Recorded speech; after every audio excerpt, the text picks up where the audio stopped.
Reddit pregunta: ¿cuál es el mayor misterio que aún estamos lejos de resolver? ¿Qué es realmente la conciencia? ¿Cómo puede pensar la carne? La carne es un fenómeno bastante macro, algo tan cotidiano que rara vez nos detenemos a pensarlo. Pero, ¿cómo es posible que un simple arreglo de átomos pueda generar algo tan complejo como el pensamiento? En un cerebro humano hay entre 10 y 20 mil billones de veces más átomos que estrellas en la Vía Láctea. Y, sin embargo, esa inmensa multitud de partículas no se dedica a imaginar cifras absurdas o galaxias imposibles, sino que, gracias a la organización, me permite pensar en un número razonable de flores, en un recuerdo concreto, en una emoción. Creo que la carne piensa como yo. La carne piensa, por lo tanto, yo pienso.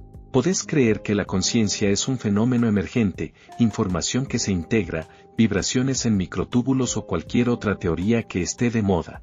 Pero al final del día lo único evidente es que hay un tú que está teniendo una experiencia. Y nadie, absolutamente nadie, sabe por qué. Podemos formular hipótesis sobre la complejidad, la estructura o los mecanismos nanotecnológicos del cerebro, pero el sentimiento, el qualia, el rojo del rojo, sigue siendo un misterio. Nadie sabe de dónde sale. Nadie tiene ni la menor idea. La experiencia subjetiva es, de alguna manera, una expresión del universo.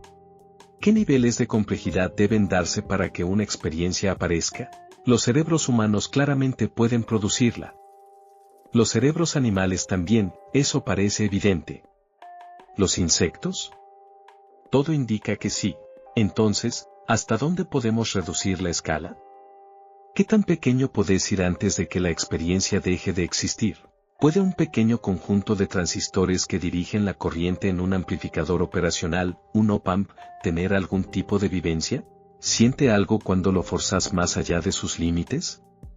Probablemente dirás que no, pero, ¿cómo podés estar tan seguro de dónde está exactamente la línea que separa la experiencia de la no experiencia? ¿Qué pasa si nos equivocamos por órdenes de magnitud? Así que mantén el volumen en un nivel razonable, monstruo. Mira, tengo un doctorado en neurociencia y también un MD. Y el gran problema con todo esto es que la discusión es, en esencia, una cuestión de semántica. ¿Qué es la conciencia? Sabemos que vías neuronales se correlacionan con cada medida que usamos para definirla, pero sin una definición objetiva, la pregunta se vuelve imposible de responder. En neurología clásica, solemos asociarla con la vía de la formación reticular. Pero incluso eso tiene sus excepciones. Hay casos en los que la memoria persiste pese a la ausencia de las vías neuronales que, según la teoría, deberían ser imprescindibles. Y no hace falta irse a humanos, las orugas y otros insectos conservan recuerdos a pesar de ser prácticamente licuados durante la metamorfosis. Saber exactamente qué circuito participa no te dice nada sobre la naturaleza de la conciencia. Y siempre me sorprende lo rápido que la gente con formación STEM confunde los mecanismos físicos de la realidad con la naturaleza de la realidad. Es como decir que, porque un ciervo camina unos kilómetros por una carretera asfaltada, tiene un entendimiento profundo del sistema interestatal de Estados Unidos. Conocer la descripción física de los caminos es un nivel de comprensión increíblemente limitado y pobre. ¿Qué es realmente la conciencia? ¿Cómo piensa la carne? Después de todo, si lo pensás bien, las computadoras no son más que rocas altamente organizadas que realizan cálculos, los cerebros hacen algo similar, solo que con una complejidad incomparable.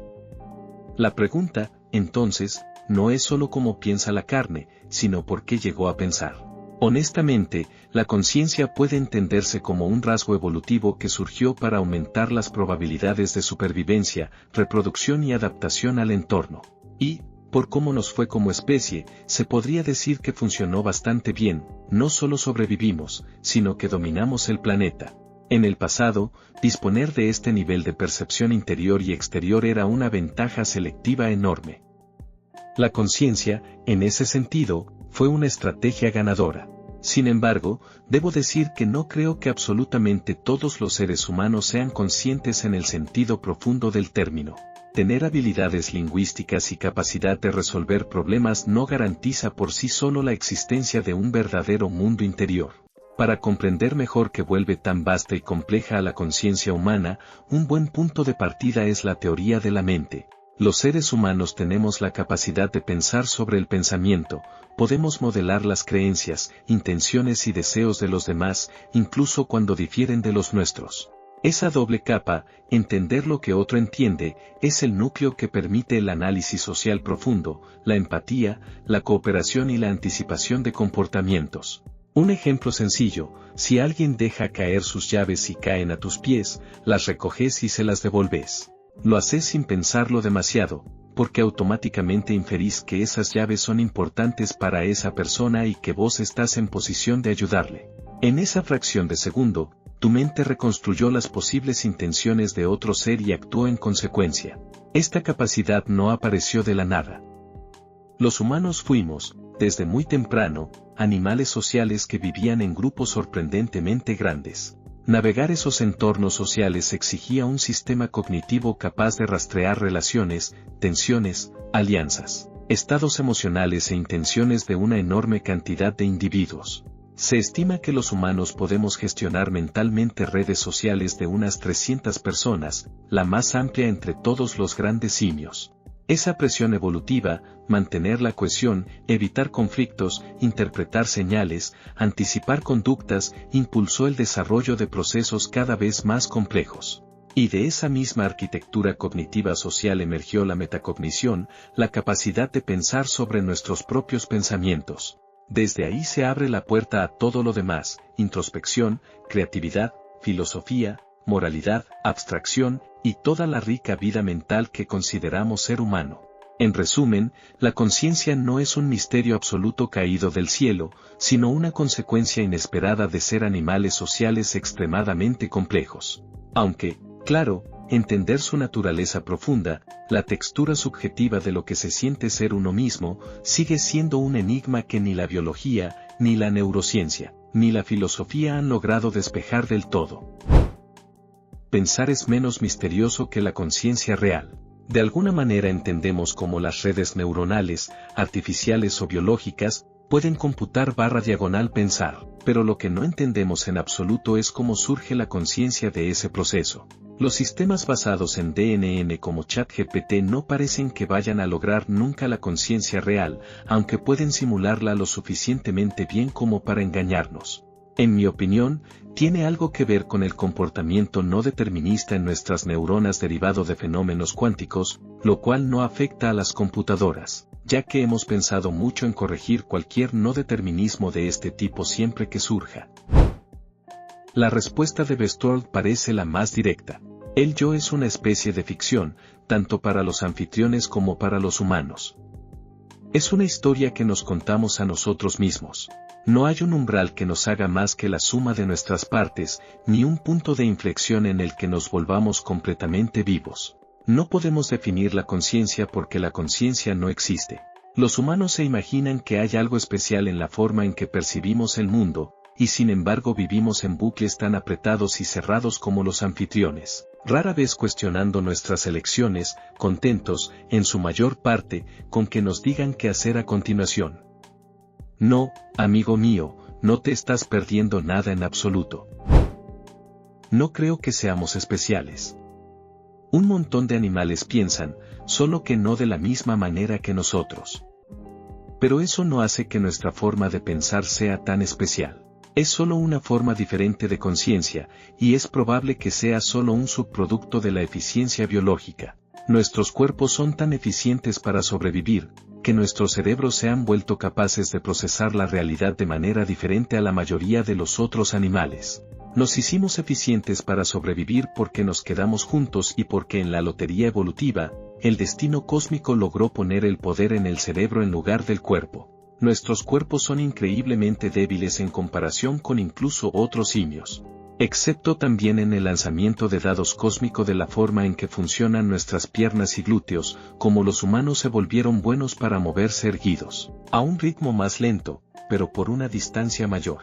Nuestra percepción de la realidad no se debe a que nuestros cuerpos sean mejores para la supervivencia que otros animales. Nuestro cerebro es diferente porque así es como se repartieron las cartas cósmicas y los humanos son buenos para la supervivencia debido a la capacidad de resolución de problemas que obtuvimos de él. No hay demasiados animales que tengan las capacidades de resolución de problemas que tienen los humanos, e incluso así, no coinciden del todo. Los pulpos y los cuervos vienen a la mente como otros animales brillantes. Así que sí, el cerebro humano es definitivamente especial. Es el rasgo definitorio que separa a los humanos de todas las demás especies. Eso no quiere decir que otras criaturas no sean especiales, todas tienen otras cosas. ¿Cómo? Las aves pueden volar. Eso es una locura. ¿Y los hongos? Esa vaina es legítimamente alienígena, lo juro. ¿Por qué soñamos? El cerebro se echa una película a medianoche con cero presupuesto y tramas locas. ¿Por qué? Los neurocientíficos creen que soñar está íntimamente relacionado con la forma en que el cerebro procesa los recuerdos de los eventos diarios. Los investigadores saben que normalmente pasamos por varios ciclos de sueño durante la noche. Si se despierta a los voluntarios durante el primero de estos, todos informan que sueñan con los eventos del día. Sin embargo, a medida que avanza la noche y se almacena algo de material y se elimina algo, la mente rellena el sueño a partir de la memoria preexistente o de pura creatividad. Los sueños del último ciclo, generalmente justo antes de despertar, tienden a ser los más confusos y caóticos. Soy epiléptico y una de las medicinas que tomo me da unos sueños bien locos. Algunos están relacionados con cosas que pasan en el día y gente que conozco, pero hay otros que son completamente random. Mi cerebro ha creado centros comerciales, aeropuertos, gasolineras, hospitales, casas, etc., como si estuvieran construidos en SimCity. Edificios a los que nunca he ido o ni siquiera sé por qué mi cerebro los diseñó así. La gente ha sido igual, como si fuera una persona generada por IA al azar. ¿Por qué soñamos? El cerebro, cada noche, decide proyectar una película sin presupuesto, con efectos especiales dudosos y tramas completamente delirantes. ¿Pero por qué hace eso? Tengo un amigo neurocientífico que se dedica justamente a estudiar estos procesos, y la manera en que lo explicó es algo así. Una parte fundamental del sueño es que el cerebro necesita reiniciarse, limpiar su RAM mental y prepararse para un nuevo día. Durante ese proceso, clasifica lo que viviste desde tu último sueño, separa lo que tu subconsciente considera memorable de lo que juzga irrelevante. Lo memorable se consolida en la memoria a largo plazo, y lo irrelevante se descarta o se archiva superficialmente. Este proceso ocurre en varios ciclos durante la noche, y cada ciclo funciona de forma un poco distinta. En los primeros, el cerebro está muy enfocado en procesar lo ocurrido durante el día. Pero en los ciclos finales, particularmente en el último, justo antes de despertarte, suelen involucrarse recuerdos antiguos. Es como si el cerebro estuviera reorganizando información almacenada desde hace años para hacer espacio a lo nuevo. Esto podría explicar por qué, al envejecer, empezamos a perder más fácilmente recuerdos muy lejanos. El archivo antiguo se reorganiza, se reescribe, se mueve de lugar, y algo se pierde en el camino. Y también explicaría por qué los sueños que tenemos justo antes de despertarnos suelen sentirse los más vívidos, intensos y emocionalmente cargados. En ese momento, el cerebro no está procesando lo que pasó ayer, está mezclando recuerdos, sensaciones, asociaciones viejas y piezas de información que lleva años guardando. Entonces, ¿qué es un sueño en sí mismo? Según él, un sueño es simplemente tu subconsciente intentando darle sentido, de la forma más creativa y caótica posible, a esos fragmentos de memoria que está procesando. Es una especie de narrativa improvisada para unir piezas que, en realidad, no necesitan ser unidas. Una especie de efecto secundario del mantenimiento nocturno del cerebro. O al menos, esa es la mejor comprensión actual que tiene la neurociencia, un proceso útil, con un subproducto extraño y fascinante que llamamos soñar. El cerebro. Tengo cáncer de cerebro, y cuando me lo diagnosticaron por primera vez, pregunté cómo pasó y mi doctor se encogió de hombros y me dijo que realmente no entienden cómo se desarrollan los cánceres de cerebro y que apenas estamos empezando a meter el pie en la puerta para el tratamiento. ¿Dónde está la tumba de Cleopatra? Esa es una de las grandes preguntas que siguen sin respuesta. Su paradero exacto continúa siendo uno de los mayores misterios arqueológicos del mundo antiguo. Y, a diferencia de otros personajes históricos, en este caso realmente no tenemos ni siquiera un lugar probable confirmado. ¿Y la tumba de Gengis Khan? Ese misterio, en cambio, está casi resuelto. Todo apunta a que se encuentra en una cima específica de las montañas Burkan Khaldun, un lugar sagrado en Mongolia. Esta zona está completamente prohibida para cualquier visitante, incluso para los propios mongoles, y existe una sombra de tradición que habla de un linaje de guerreros encargados de custodiarla por generaciones. En este caso, el misterio ya no es dónde está, sino simplemente que no podés acercarte sin correr el riesgo de terminar acuchillado por violar un territorio sagrado. El secreto se mantiene no por falta de conocimiento, sino por respeto y miedo a la tradición. A todo esto, yo sigo esperando que abran la tumba de Insi Huang, el primer emperador de China. Sería increíble comprobar si todas las leyendas son ciertas, los ríos de mercurio, las constelaciones pintadas en el techo, la maqueta subterránea de toda China, ese mito está vivo desde hace más de 2000 años.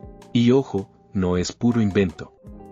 Se han detectado niveles anormalmente altos de mercurio alrededor del mausoleo, lo cual coincide inquietantemente con los relatos históricos, pero eso no es suficiente para confirmar el resto de los detalles. El problema es que abrir la tumba con la tecnología actual podría causar daños irreversibles. Un ejemplo claro, el ejército de terracota estaba pintado con colores vibrantes, casi psicodélicos, cuando se descubrió. Pero la pintura se destruyó en cuestión de horas al exponerse al aire. Imagina lo que podría pasar con los artefactos delicadísimos que están dentro del mausoleo del emperador. Ese deterioro rápido es uno de los mayores obstáculos para avanzar.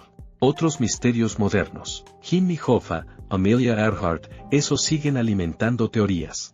Sobre Earhart, leí que probablemente esté completamente bajo el agua, lo que convierte cualquier intento de recuperación en algo técnicamente muy difícil, extremadamente costoso y, en términos prácticos, quizá no valga el esfuerzo. El océano es enorme y no perdona. Y volviendo a Cleopatra, sinceramente creo que su tumba debe de estar enterrada bajo la Alejandría moderna, en algún punto profundo donde hoy hay calles, edificios y vida cotidiana. Alejandría fue un centro urbano bullicioso en su época, y sigue siéndolo. Excavarlo implicaría atravesar infraestructura moderna, cortar servicios, desalojar viviendas, básicamente paralizar la ciudad. Por eso la búsqueda es tan lenta y compleja, no solo es arqueología, también es urbanismo, política y logística. Mientras tanto, estos misterios siguen ahí, a medio camino entre la historia y la leyenda, esperando a que algún día la tecnología, y las circunstancias, permitan resolverlos. ¿Por qué el universo existe en lugar de la nada? Esa es, probablemente, la pregunta fundamental. La que no solo la cosmología no responde, sino que ni siquiera sabemos si puede responder. Entiendo bastante bien, hasta donde la física moderna permite, cómo funciona este universo, expansión, inflación, campos cuánticos, energía del vacío. Pero en ningún lugar aparece siquiera una pista de por qué algo debería existir. Incluso si imaginas un cosmos cíclico de Big Bangs y Big Crunches, o un universo generado por fluctuaciones cuánticas en alguna dimensión superior, o un multiverso brotando de un paisaje inflacionario, todas esas explicaciones describen mecanismos, no motivos.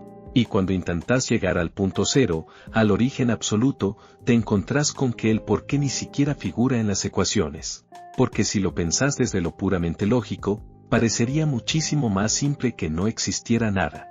¿Por qué la realidad exhibe algún tipo de acción, estructura o dinámica en vez de quedarse en un estado de cero total?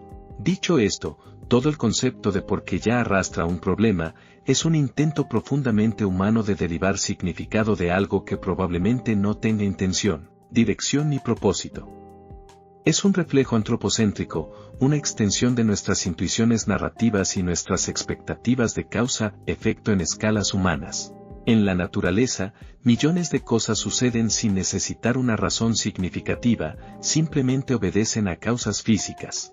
Pero, incluso si eliminamos nuestros sesgos, seguimos atrapados en un punto incómodo. Para explicar el efecto de la existencia necesitaríamos conocer su causa, y esta causa, Al llegar al límite final, desaparece por completo de nuestro marco conceptual. Mi suposición, completamente no científica, pero filosóficamente tentadora, es la siguiente: si te alejaras más allá de nuestro universo, y más allá del multiverso, y más allá de cualquier dimensión o marco físico imaginable, si te situaras frente al total absoluto de todo lo que podría existir, lo que verías no sería un reino vibrante de estructuras, verías una extensión infinita de la nada. Pero, y acá está el giro, esa nada absoluta, si es lo suficientemente infinita, no puede mantenerse perfectamente estable. En un infinito verdadero, incluso la probabilidad cero deja de ser cero. Entre la nada perfecta, dispersos como chispas en un océano oscuro, aparecerían pequeños algo, fluctuaciones, estructuras, reglas, universos posibles, realidades efímeras que surgieron solo para desaparecer instantes después. Y, dado un infinito genuino, todas las combinaciones posibles de leyes físicas, geometrías, constantes, campos, energías y configuraciones de materia eventualmente existirían. Algunas de esas regiones serían microscópicas y fugaces. Otras se inflarían y se volverían enormes. Algunas colapsarían inmediatamente, y unas pocas, por pura estadística del infinito, serían lo suficientemente estables como para formar galaxias, estrellas, química, vida consciente, como la nuestra. En ese multiverso completamente infinito, no habría que explicar por qué existe algo. Existe todo. Todo lo que puede existir está ahí en alguna parte. Nosotros simplemente habitamos una de esas burbujas, una pequeña isla de orden dentro de un océano inmenso de posibilidades ilimitadas. No tengo evidencia para esta visión, nadie la tiene, pero es la única manera que encuentro de hacer coherente la idea de que algo exista en vez de nada. Si la realidad última es un infinito total, entonces la existencia no necesita una causa. La existencia es simplemente inevitable. Parece que no estamos avanzando nada en descifrar el lineal A, la escritura minoica. Lo cual es medio raro porque hay una muestra bastante grande y está en un lugar bien céntrico cuya gente y cultura influyó un montón en cosas importantes de hoy en día, pero la verdad es que no hay ningún progreso que digamos. ¿Qué carajo se supone que es Goofy, considerando que existe Pluto? La neta, no se sabe bien cómo era el idioma minoico, lo único que tenemos son unas inscripciones y nadie ha podido descifrarlas. El origen de la vida, conciencia, materia oscura y energía oscura. ¿Qué carajos le pasó a Natalie en ese barco? Mi teoría es que todos estaban tan con los coaludes que ella se cayó del bote y se ahogó, y los tipos estaban demasiado volados para darse cuenta de lo que pasó. ¿Quién era D.B. Cooper y qué le pasó a él y a La Plata? D.B. murió en algún lugar de las montañas que saltó. Donde sea que cayó su cuerpo, probablemente fue cerca de un arroyo porque parte del dinero, todavía en fajos, terminó siendo encontrado enterrado en un banco de arena junto al río Columbia. Y a pesar de que las autoridades conocían cada número de serie de cada billete robado, ni uno solo volvió a aparecer en circulación, lo que lleva a suponer que la plata nunca se gastó, y es probable que todavía esté por ahí en el bosque, donde se cayó. La gente no se da cuenta de la magnitud del área desde donde saltó del avión. Eran las montañas Cascade, que en su mayoría son bosques densos. Aviones pequeños se han estrellado en esas montañas a lo largo de los años y nunca se han encontrado, o han sido encontrados por casualidad décadas después. Así que buena suerte encontrando los restos de un ser humano. Estoy de acuerdo en que el verdadero misterio es quién era. Aparte de eso, incluso si sobrevivió al salto, no duró mucho por ahí. La gente se pierde por ahí todo el tiempo saliéndose de los senderos de senderismo reales y nunca los encuentran. Me pregunto quién fue el que pirateó la señal de WGN con un sketch de Max Headroom en los años 80. Un montón de teorías, pero ninguna prueba real y nadie tiene idea de quién lo hizo. Mis respetos a la gente involucrada por mantener la boca cerrada por 40 años. Me hace pensar que fue una sola persona que lo hizo todo por su cuenta. ¿Qué posibilidades hay de que más de una persona guarde el secreto? Por un lado, quiero que el / los tipo, ese, que lo hicieron salgan y lo admitan y digan cómo lo hicieron. La prescripción ya debe haber vencido, ¿no? Pero entiendo por qué no lo hacen. Estoy seguro de que los federales encontrarían alguna forma de condenarlos por algo si se presentaran, que se joda la prescripción. ¿Por qué los gatos se quedan mirando las paredes como si vieran giros inesperados en la trama? ¿Cómo prevenir o detener el hipo de forma confiable? Para hacer algo tan común, no se entiende muy bien, ya que pasa tan poco, de forma impredecible y por un periodo de tiempo, generalmente, corto. ¿Cómo funciona la anestesia? Honestamente, nadie sabe realmente. No es que sean los más grandes a nivel universal o global, pero acá cerca de Filadelfia, una pareja desapareció en 2005 y se esfumaron sin dejar rastro. Estaban en un bar y después de salir, nunca más se supo de ellos. El carro desaparecido, no hubo actividad en los teléfonos ni en las tarjetas de crédito. Simplemente se fueron. Hay un montón de especulaciones, pero hasta ahora, nada de pistas y eso me caga. Si te interesa, solo googlea Missing South Asti Couple Philadelphia.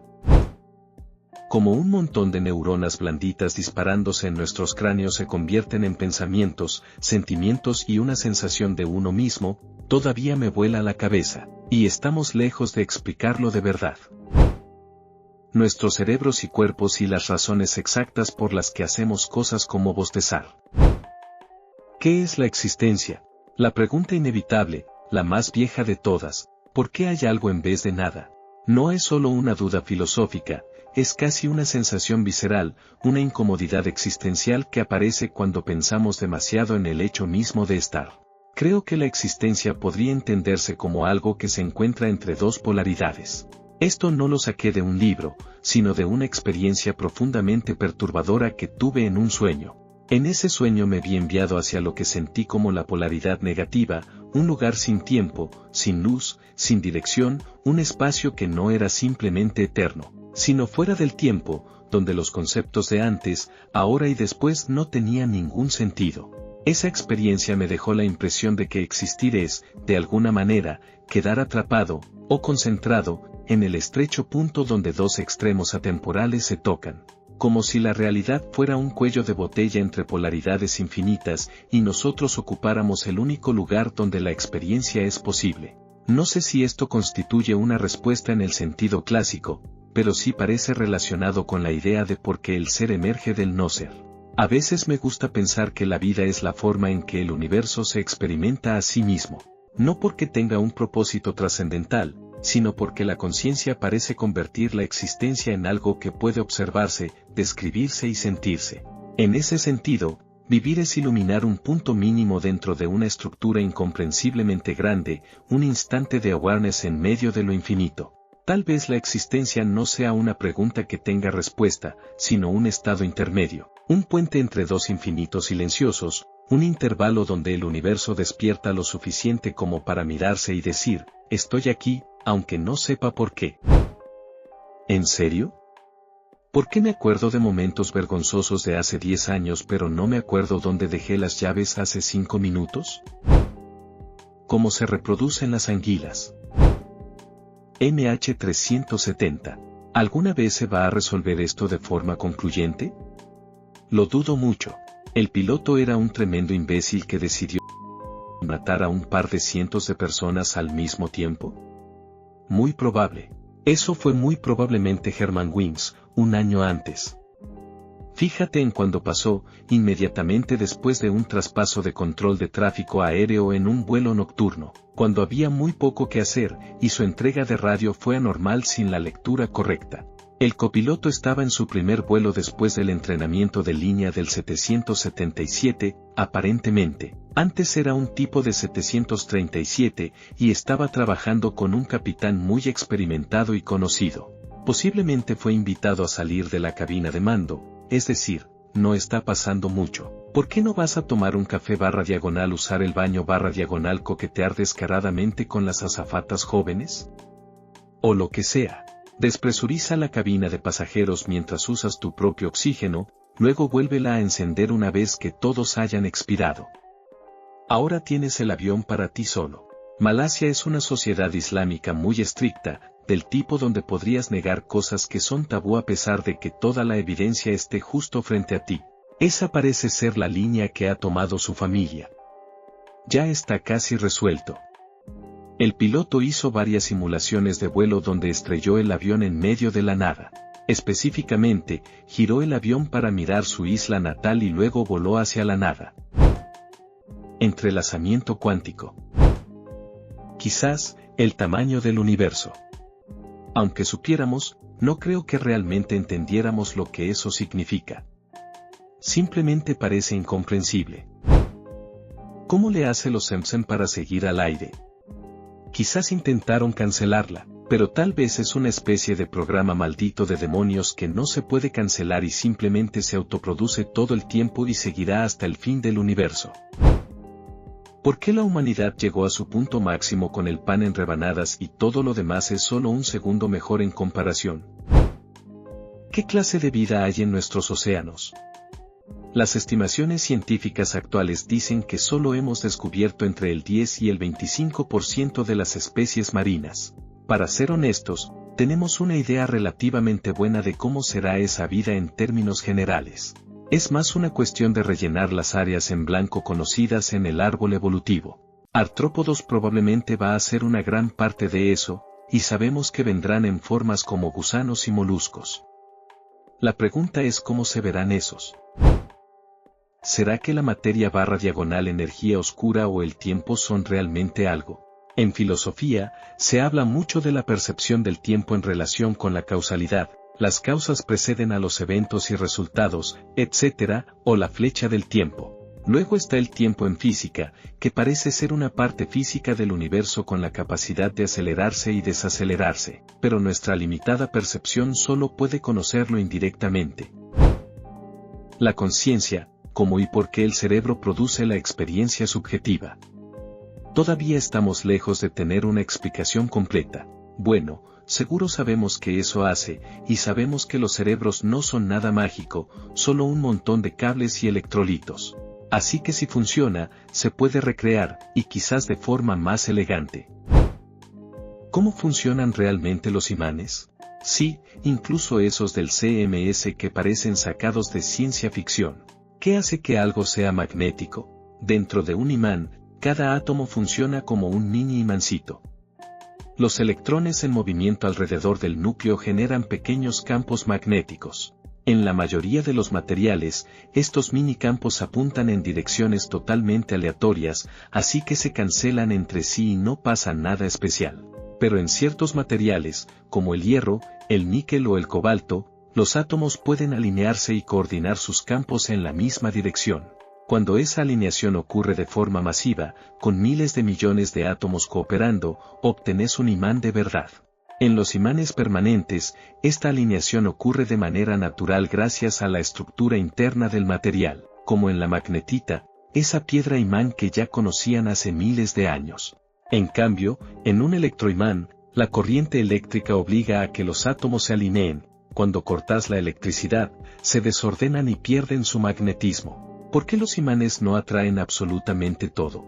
Porque no todos los materiales tienen átomos que puedan organizarse en esa estructura alineada.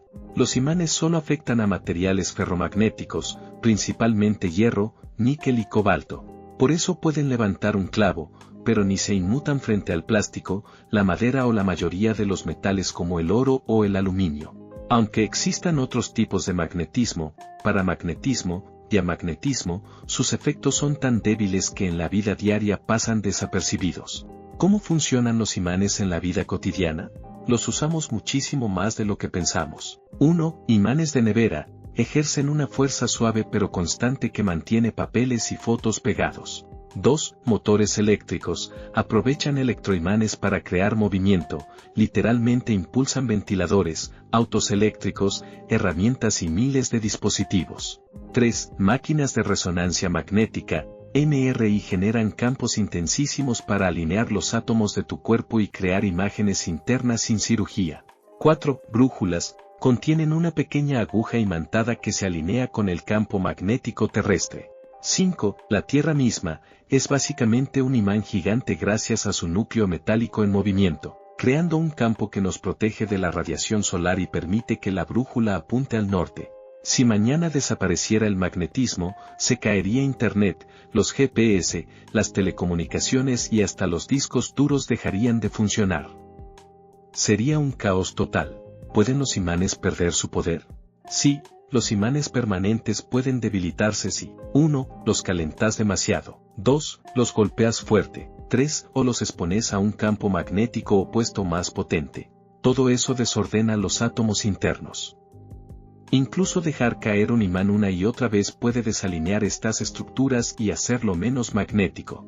En cambio, un electroimán pierde inmediatamente su fuerza cuando se corta la electricidad. Bonus cultural. Y no quiero hablar con un científico. Ustedes, cabrones, están mintiendo y me están emputando. En Saint Clown Posse, reflexionando de forma peculiar sobre el magnetismo.